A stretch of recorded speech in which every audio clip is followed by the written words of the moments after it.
if Luka and Jokic were to team up. So this was a lot of talk around All-Star Weekend, and it's always a talk around All-Star Weekend because of the clips that a lot of fans and a lot of people end up seeing that end up having Luka and Jokic in them. They always seem to know how to have a good time. They always seem to know how to share laughs with each other.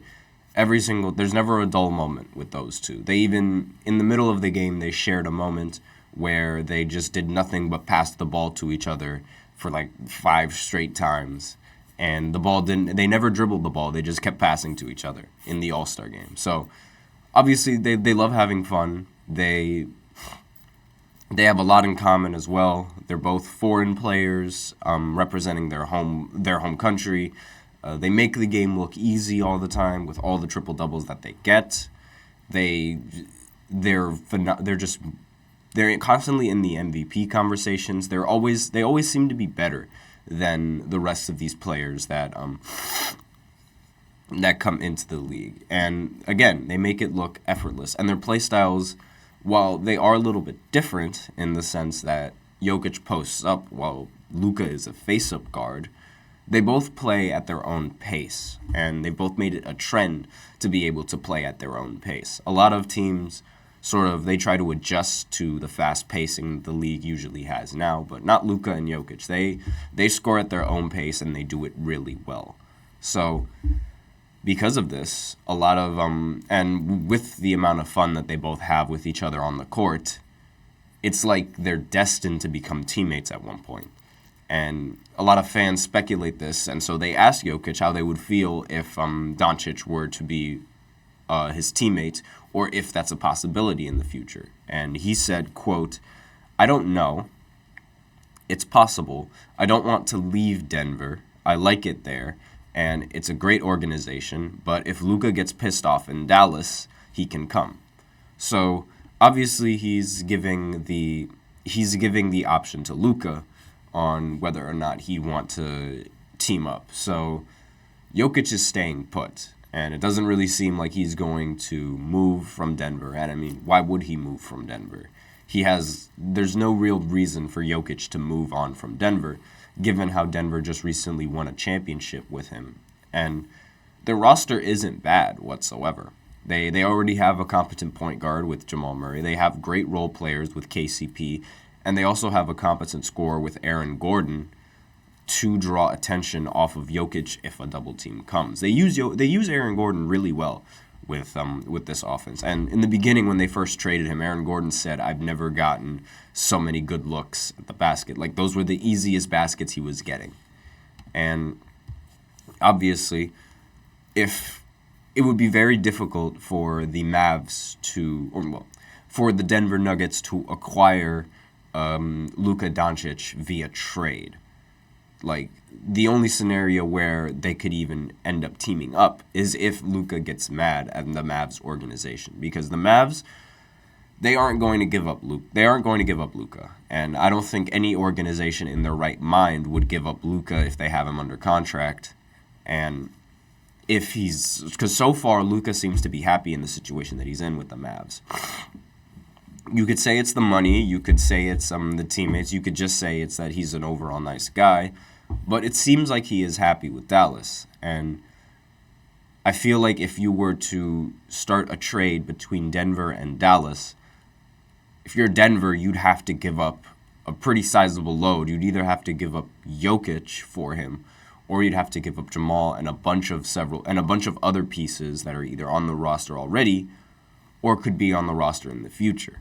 So I don't know exactly how many draft picks they have and what draft picks are valuable, but I do know that Luka Doncic, like, the Mavericks aren't going to give up Luka that easily, unless he's unhappy. Granted, he could force his way out of the team via trade, similar to what James Harden did the past few years, where he was in Houston. He forced his way out via trade by not necessarily taking practice that seriously with them.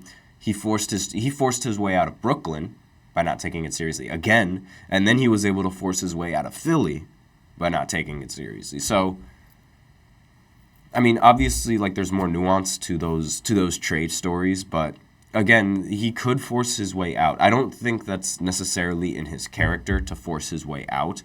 I don't think that's something that Luka would do, but it's still a possibility if the Mavs were to engage in trade talks.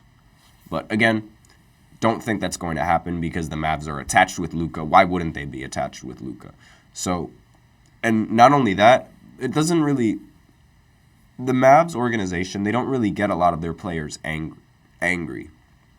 Like, the Mavs are a great organization. Mark Cuban is a great owner, and they treat their players with they treat their players right. And so far, they've gotten Kyrie to actually participate in some of their games when he's not injured. Obviously, if you're injured, I don't really expect you to be playing a lot of games, and I don't really expect you to show up in a lot of these games because you're injured. And he was legitimately injured, so it makes sense how he missed a couple of games. But they treat their players with respect, and it doesn't look like Kyrie is aggravated with the organization. It doesn't look like he's upset. We haven't heard any word that Kyrie is upset, and if he is, I'm pretty sure he'd let us know, given how he's let us know whether or not he's upset several times before. And more so on if they could trade him, on if they were to trade him. Luka is a fan favorite, and the same with Kyrie, and they get along well. So I don't necessarily think that Dallas is going to be looking to trade Luka anytime soon. And Dallas's record is 32-23 right now. So again, it's not like the Mavs are a bad team, but it's not like the Mavs are a bad team, but with how, if Luka is unhappy, constantly not being a bad team, but constantly falling short, then there's a possibility that we could see him going to Denver. I mean, I wouldn't be opposed to it whatsoever, because if I have such a good relationship with Jokic and he's such a great player, then it's like the sky's the limit for that duo. Like they would be the next Kobe and Shaq. They would be the 1-2 punch that the league desperately needs. Not desperately needs, actually. We don't really need that anymore, but it would definitely bring a lot more attention to Denver. And obviously, I'm not to downplay entirely on Jamal Murray, because Jamal Murray is a very important piece to that team. And if they're able to keep him and at the same time get Luka, that team would be a serious problem. And Luka's always he's always sort of needed help on his roster, and he doesn't really get that much help in a lot of these games, given how I understand, I gave Kyrie the benefit of the doubt for missing a bunch of these games, but still, I always say your best ability is your availability, and he's only played 33 of the 55 games this season. So Kyrie, he hasn't played so much, as much as the rest of the team, and I gave him the benefit of the injury because of the, I gave him the benefit of the doubt because of the injury, but I can't always keep giving Kyrie the benefit of the doubt due to injuries. In fact, he doesn't really deserve it at this point, because so far, since leaving Cleveland, Kyrie has not been able to have a consistently healthy season.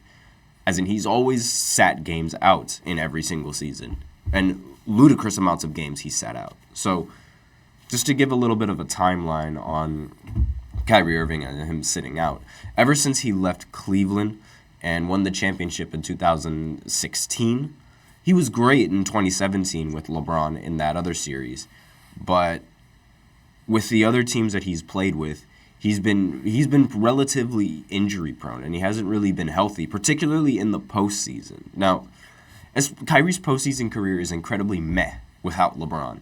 You take out the championship that he won with Cleveland, and he hasn't done much with his playoff career. Now, obviously, making the finals 3 times in a row is impressive, but he did that with LeBron. So, what did he do after LeBron? Well, he went to the Boston Celtics in 2019. Well, no, actually, 2018, pardon me. 2017-2018 season is when he left. And he was great. He was great on Cleveland for the 2016-17 season. And then once he got into the playoffs, he ended up getting injured, and he couldn't play the entirety of the 2018 playoffs. But it was fine for Boston. Boston was able to make it all the way to the Eastern Conference Finals, where they lost to LeBron, who was playing the best basketball that I've ever seen from any player in the playoffs. So it was almost as if, if the Boston Celtics had Kyrie, then they would make that final step and they would make it far. So the next year, 2019, comes around. Kyrie plays again for the Celtics. And this is where a lot of the tension between him and the Celtics organization starts to rise. Now, Kyrie becomes unhappy. It's visibly known that he's unhappy because he wants to be... The story behind it is that he wanted to be the man, but it seemed that the Celtics organization was leaning more towards Jaylen Brown and Jason Tatum and their young stars. So obviously there was a lot of chemistry issue between that team. Those guys were more focused on the team, but Kyrie was more focused on himself. It seemed like. I'm not going to throw in a bunch of stories out there, but that's what it seemed like. And in the 2019 series with Boston, the team ended up going the team didn't end up going as far as they thought they would in 2019. And they ended up going shorter in the playoffs with him than they did without him. They ended up losing earlier in the second round. And Kyrie had a really bad series. He had one game where he shot 8 for 22. He said, that's not going to happen again. And then he goes into the next game and he goes 7 for 22. And obviously, they lose the series in 6 games. And this was where it didn't look like Kyrie's future with Boston was all that certain. And it looked like Boston was going to move on from Boston. And he ended up doing that. And he ended up signing with the Brooklyn Nets after the Boston Celtics ended up losing in the second round, with Kevin Durant making a super team, a dynamic duo, if you will, in Brooklyn. But since KD technically doesn't play in that year for Brooklyn because he recently got injured with an Achilles injury and was sidelined for 2020, Kyrie also decided not to play that many games in the season, and he didn't even play half the games. Didn't go into the bubble for the Nets whatsoever, as the Nets got swept in the bubble. So not really, again, that year was sort of chopped off for the Nets because they weren't at full strength, and they knew they weren't going to be at full strength. So they just waited until 2021, and it made sense at the time for Kyrie Irving because it's why would Kyrie play a bunch of these games when they didn't really matter? We're just risking him getting injured as well. But 2021 was supposed to be the official year of the Nets finally doing something. They got to the second round where Kyrie Irving then gets injured after the second game of the second round. You notice a trend here. If he's not doing well in the playoffs, he's either injured or he's just playing bad. It's one or the other. He's either just not playing or he's just playing bad. And because of this, the Nets ended up losing in 7 games in the second round.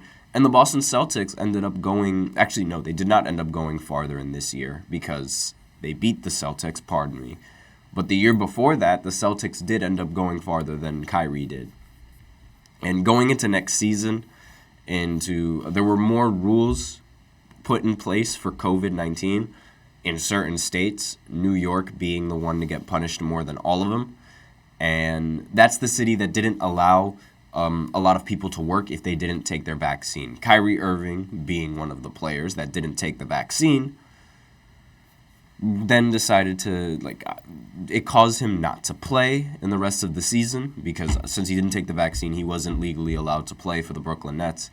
And this caused a lot of chemistry problems with the team. Harden wasn't dealing with these chemistry problems and requested a trade, therefore turning the Brooklyn Nets back from a super team to a dynamic duo. I skipped that part a little bit just because we're not really focused on Harden all that much. And obviously, shorthanded for the entire season, if the Nets were to do anything in the postseason, it would take a miracle.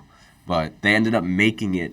They ended up making it surprisingly, and Kyrie and KD ended up playing the games that they needed in the final stretch of the season to make it to the playoffs. And their postseason was incredibly short-lived. Kyrie only had one good game, and that good game was Game 1. After that, he played absolutely terrible and got swept to the Boston Celtics. So, obviously, he's been nothing but a disappointment in the postseason, and his seasons have ended in nothing but disappointment. So, with this season ending in another disappointment, he decides to request a trade again, this time mid-season, and go to the Mavs. And this would prove to be a bad move on him because he would end up missing the playoffs with the Dallas Mavericks and with Luka Doncic. The Mavs ended up giving up a lot of pieces trying to trade for Kyrie Irving. So they didn't really have much on the defense to be able to make their offense effective because they were able to score easily on teams with Kyrie and Luka, teams were able to score easily on them. So now, with all of this in mind, why did I bring up Kyrie's history?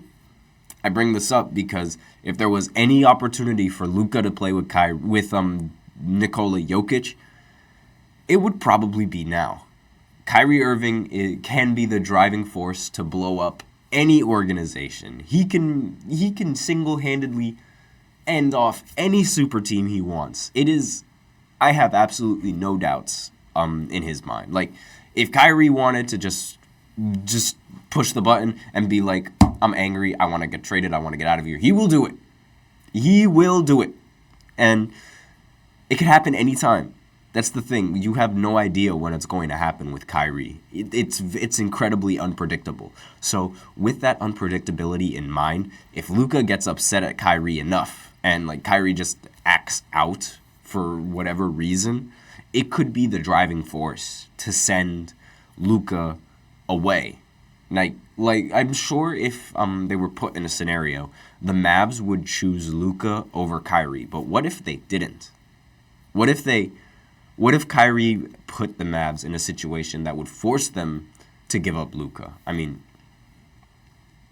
I don't want to point fingers, but Kyrie, he can do whatever he sets his mind to with these teams. He could end off any sort of chance. Because if he leaves, then the Mavs, they don't really have, like, I don't see them as a contender anymore.